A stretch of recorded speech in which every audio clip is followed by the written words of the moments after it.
एक क्लाइंट की छोटी सी गलती के कारण उनका घर नहीं हो सका। क्या आप जानना चाहते हैं क्यों, कैसे? बताता हूँ आपको। क्लाइंट का कहना है कि उनके पास प्रॉपर्टी है, उनका जो प्रॉपर्टी लेना चाह रहे हैं वो प्रॉपर्टी पेपर दे रहे हैं, तब फिर उनका घर क्यों नहीं होगा। कारण बताता हूँ आपको। हरदम ध्यान रखिएगा, प्रॉपर्टी अपने जो ले रहे हैं वो प्रॉपर्टी कितनी की भी हो वो मायने नहीं रखती है, पर अपने साथ उसके साथ मैच कराने के लिए अपने पास इनकम स्टेटमेंट भी होना जरूरी है।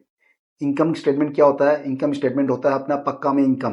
पक्का में इनकम क्या होता है? पक्का में इनकम यदि समझ लीजिए 5 लाख रुपए का पक्का में इनकम है अपना, तो उसका बैंक ईएमआई भरने के लिए सिर्फ 70% ही अपने को देती है।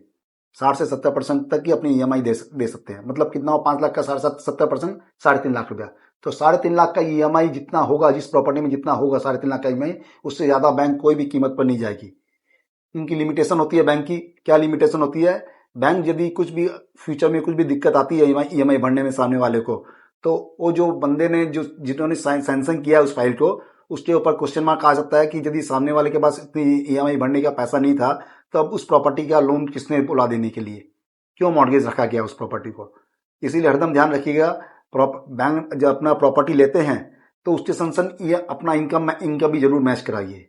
इस सॉल्यूशन क्या अपना सॉल्यूशन ये है कि जब भी अपने सबसे पहले तो अपने आईटीआर भरना चालू कीजिए, और आईटीआर भरते समय अपने रूट कराने की चेष्टा कीजिए कि 70 to 80% अपना बैंक के थ्रू रूट हो, इनकम बैंक के थ्रू रूट हो। नहीं तो क्या हुआ, नहीं तो क्या अपना मिसमैच हो जाएगा।